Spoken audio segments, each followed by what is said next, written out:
اعوذ باللہ من الشیطان الرجیم بسم اللہ الرحمن الرحیم لن ینال اللہ لحومها ولا دماؤها ولکن ینالہ التقوی منکم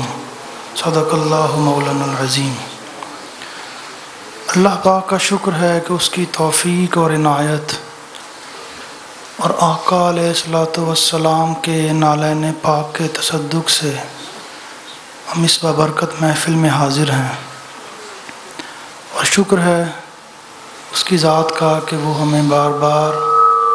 اپنے اور اپنے محبوب کے نام پر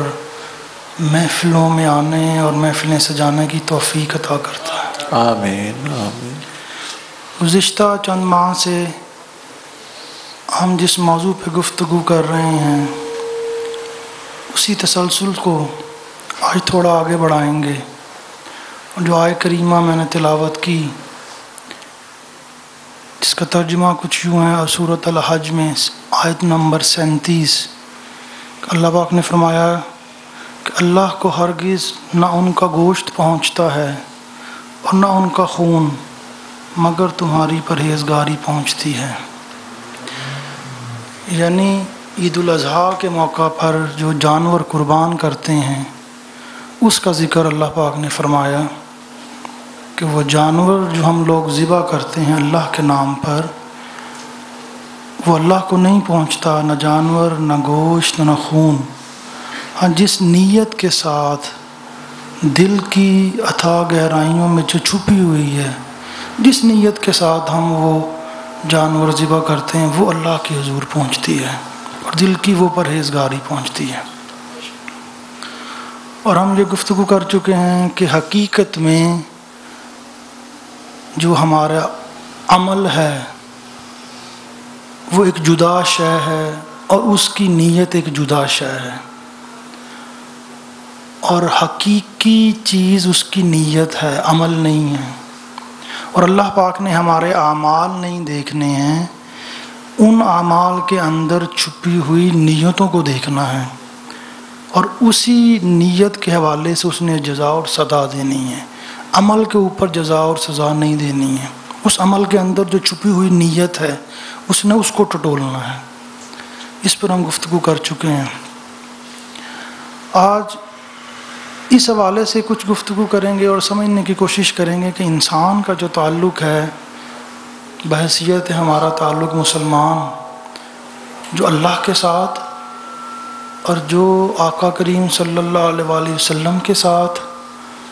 اور اللہ کی مخلوق اور آقا کریم صلی اللہ علیہ وسلم کی امت کے ساتھ، ان تین جو تعلقات ہیں، تعلق باللہ ہے، تعلق بالرسالت ہے، اور جو اللہ کی مخلوق کے ساتھ اور آقا السلام کی امت کے ساتھ جو تعلق ہے، ان سب تعلقات میں ہماری نیت کیا ہونی چاہیے۔ کچھ مغالطہ ہمارے ذہنوں میں یہ ہے کہ ہم نے اللہ کو ایک مان لیا زبان سے، اور دل سے بھی ہم یہی کہتے ہیں وہ ہمارا اللہ ہے، تو نیت تو ٹھیک ہو گئی۔ ہم زبان سے کہہ رہے ہیں کہ وہ ہمارا رب ہے، ہم اس پر ایمان لائے، اور دل سے بھی یہی مانتے ہیں، اس میں کوئی شک نہیں ہے، ہم دل سے بھی یہی مانتے ہیں۔ اور ہم زبان سے یہ کہتے ہیں کہ آقا علیہ الصلوۃ والسلام اس کے محبوب پیغمبر ہیں، ہم ان کے امتی ہیں، اور دل سے بھی یہی گمان کرتے ہیں، نیت میں بھی یہ بالکل اخلاص ہے، اس میں کوئی شک نہیں ہے، الحمدللہ۔ مگر الا ماشاء اللہ جو ہمارے اعمال ہیں وہ کچھ اس سے مختلف ہیں، اور جب ہمارا عمل کوئی اس سے مختلف ہوگا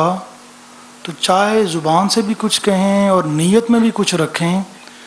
تو اس عمل کا بھی کوئی نور ہماری روح کے اوپر نہیں چڑھے گا۔ اور اللہ پاک نے تو ایمان کی شرط ہی یہ رکھ دی، ایمان کی شرط ہی یہ ہے کہ تصدیق و اقرار باللسان و تصدیق بالقلب، کہ زبان سے اقرار کریں، اللہ کو ایک مانیں، اس کو مالک مانیں، خالق جانیں، رازق جانیں، اور دل سے اس کی تصدیق کریں، وہ ہم کر رہے ہیں۔ تو اللہ نے اس ایمان کی شرط میں بھی اس نیت کو داخل کیا ہے۔ خالی زبان سے کہہ دینے سے ایمان مکمل نہیں ہوگا جب تک دل سے وہ جو نیت اندر چھپی ہوئی ہے اس میں اخلاص کے ساتھ یہ قبول نہ کر لیں.